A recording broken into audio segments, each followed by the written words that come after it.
Hey friends, happy Monday and welcome back to another week of What's for Dinner. If you're new here, hello and welcome. I am Taylor and I share What's for Dinner videos just like this every week to hopefully motivate you to cook more for your family and give you some new meal ideas.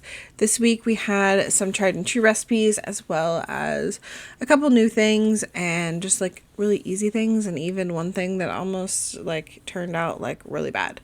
So I'm going to show you guys what we made this week. As always, any recipes that I mention will be linked in the description box down below.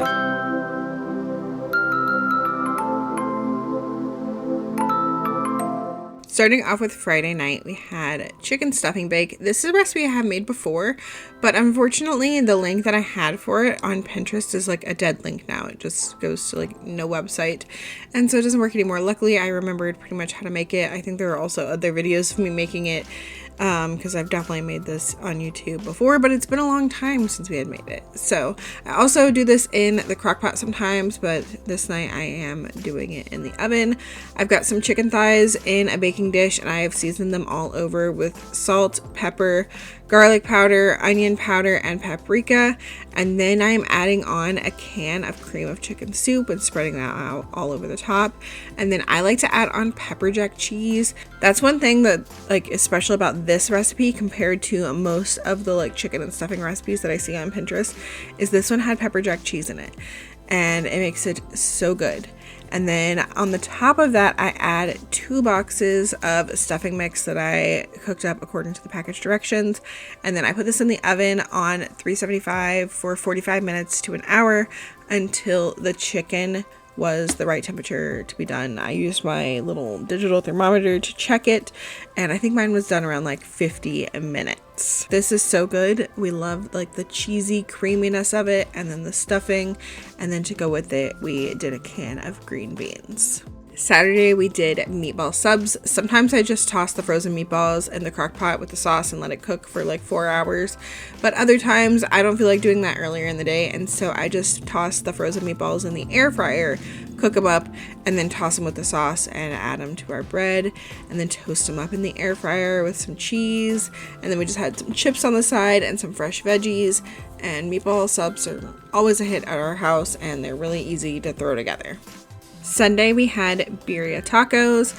So I have bought this big birria seasoned chuck roast from Aldi multiple times now. We absolutely love it, but every time we do it I make quesadillas, but this time we wanted to try it as tacos. So I put this huge chuck roast in there, and usually I do 1 cup of beef broth, but this time I did 2 cups of beef broth, and then I just let it cook on low all day. It was 10 hours or something that it cooked. And then I went in and shredded up the meat, and then I used a strainer and took all the meat out and put it in one bowl, and then had my consomme in another bowl. I've got some corn tortillas, some quesadilla cheese that I picked up at the Mexican grocery store, and I'm going to start making our tacos. So since we're using corn tortillas, what I'm going to do is dip them in the consomme and then lay one in my heated up cast iron skillet, let it get warmed and browned a little bit on the one side, and then flip it over, let the other side start browning. But while it's browning, I'm going to add on a little bit of the quesadilla cheese and some of the meat, and then fold it up, and then I let them drain on a little wire rack so that they're not sitting in grease while I make a bunch of them, because it's kind of time consuming making enough for the whole family. But I just repeated that process until I made enough. And then the kids had chips and salsa on the side, and then some consomme for dipping. Lily had some lime with hers and some cilantro in her consomme, and so did I. I squeezed a little bit of lime and then put some cilantro in my consomme, and then dip the birria tacos in there, and they are so good. I don't know which I like better. It's all just so good. Just the meat and the consomme and the cheese.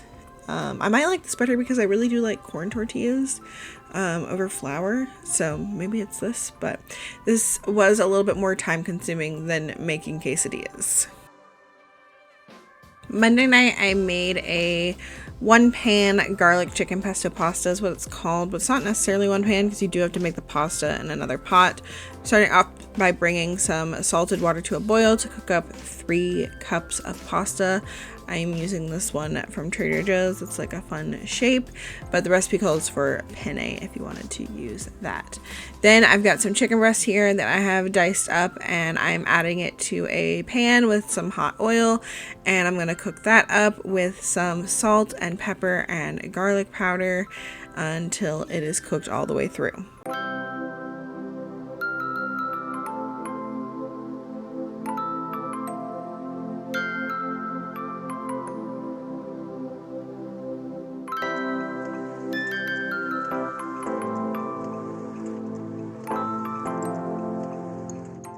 Once the chicken was done, then I added in a little bit of minced garlic, let that cook for just a few seconds, and then I'm going to add in some pesto, and I added milk instead of heavy cream because I forgot to buy heavy cream, and this turned out fine with milk. And then I also added in some Parmesan cheese, and then I brought this to a boil and let it cook until the sauce reduced. This took about like 5 to 7 minutes, and it reduced nicely even though I was using milk and not heavy cream. And then I'm adding in some halved grape tomatoes as well as some spinach. The original recipe did not call for spinach, but I had it and I was like, it's a way to add more veggies, so why not? So I added both of those in there and let that simmer for just a couple more minutes, and then I'm gonna stir in the pasta, make sure everything gets coated really well, and then I added in some more Parmesan cheese and stirred that around, and then I also added some Parmesan cheese to the top, and then this was ready to serve. And we just had it with some garlic bread on the side. As I said, I've made this before, but I've never added the spinach to it, and I don't think I've ever done it with milk. I usually do heavy cream, but it turned out great with the milk. The spinach was also a nice addition to this pasta that I think I will continue to do in the future. Tuesday night we had Sloppy Joe's. This is a simple family favorite again. This is the Pioneer Woman recipe that I make. We love the Sloppy Joe recipe. The only thing is I do half it because her recipe calls for like over 2 pounds of ground beef, and I just don't feel like making that much Sloppy Joe mix because we don't want to eat that much for leftovers. This makes just enough for my family to have it for dinner, and then for Andy also to have enough to take for lunch the next day, which I think is the perfect amount by having the recipe. And with that, I made some Cheetos mac and cheese that we had in the cabinet, and the kids have been asking me to make that and like use it up. It's the like bag of bones Cheetos mac and cheese. And then we also had some fresh veggies on the side. Wednesday night's dinner was a cheesy smoked sausage ravioli. I saw something similar to this, but it was with tortellini, and I saw it on Lemonade, but I struggled with this meal. I'm just gonna say that you'll see. I'm starting off with some oil that I've heated up, and I am sauteing some onion to get that nice and tender, and then I'm also going to add in some minced garlic and my smoked sausage and just let that cook up until my sausage is nice and browned the way I want it.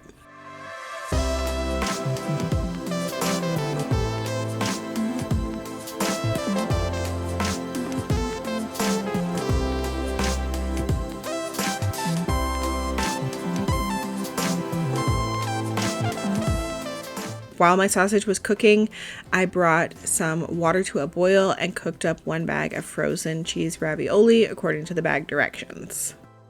Then again, I had some spinach and I was like, let's add some spinach here. But instead of adding it to the sauce later, I went ahead and like sauteed it and like wilted it down with the smoked sausage.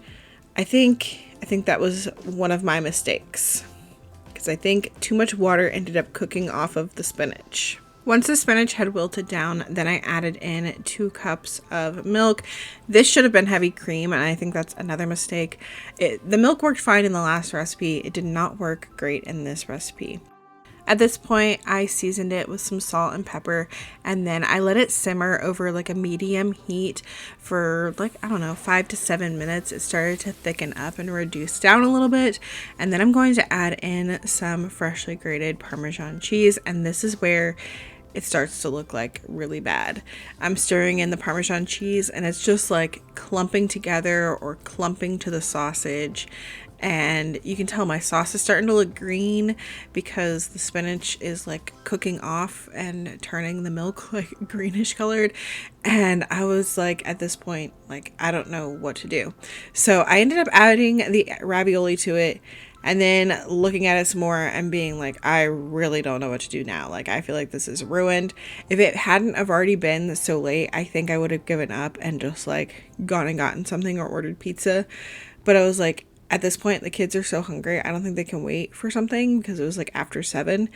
And so I was like, I need to save this any way that I can. I tasted it. I was like, it tastes fine. It just looks ugly. So what I did was I spooned off some of the extra liquid because I felt like there was too much liquid in there. And I feel like it's because water cooked off the spinach. So I spooned off some of that, and then I just covered this with mozzarella cheese and threw it in the oven under the broiler for like 6 minutes to get it nice and toasted and golden brown. And then when it looks like that coming out of the oven, you couldn't even tell that it was ugly. And everybody ended up thinking that it was delicious. And the kids were like, what's wrong? What's wrong? I was like, nothing's wrong. It's fine. And then I told them after, like, I was like, it looked super ugly and I didn't want you to see it beforehand, because if you would have seen the way the cheese was stuck to the sausage and just all clumpy, I feel like it would have like maybe grossed you out and not eaten it, because that's kind of the way I was feeling. But once it came out of the oven looking nice and browned, I was like, okay, we can do this. And that was it for dinner. I didn't make anything to go with this. I planned on making some garlic bread or some salad, but in the end I was like, nope, this is it. We got some veggies in there with that spinach, so this will be dinner. And finally, Thursday night, we kept it super simple with some chicken tender wraps. So I just made a whole bag of chicken tenders in the air fryer, and then I got our stuff together. We've got cheese, shredded or sliced, tomatoes, lettuce. I even had some spinach, ranch, and then everybody can just have their wrap customized to themselves and their likings. So Lily's was just chicken and shredded cheese. And then I'm making Elijah's, and it's shredded cheese, chicken, lettuce, and ranch. And then for myself, I did shredded cheese, chicken, ranch, spinach, and lettuce, and some sliced tomato, and then just roll them up. And we're using some flour tortillas. The burrito size ones are really good, like for a wrap size. And then to go with it, we had some chips and fresh veggies. I feel like for quite a few meals this week, we had chips and fresh veggies because it was just easy, and we've had some warm days here, and it kind of felt springy, and this was like a nice springy dinner. So yeah, that was our meals for the week. Definitely struggled in the kitchen a little bit this week. Even somebody who cooks as often as I do still makes mistakes and screws up recipes sometimes, but it is what it is, and we move on and we learn from it. And I don't think that I will add spinach at that point in the recipe, and I will try to remember to buy heavy cream as well for recipes, because the milk just did not work out in that one. But I hope y'all have a great week. If you made it here all the way to the end, leave me a smiley face emoji down in the comments, and also let me know down there if you plan on trying any of these recipes. And I will see y'all in the next one. Bye!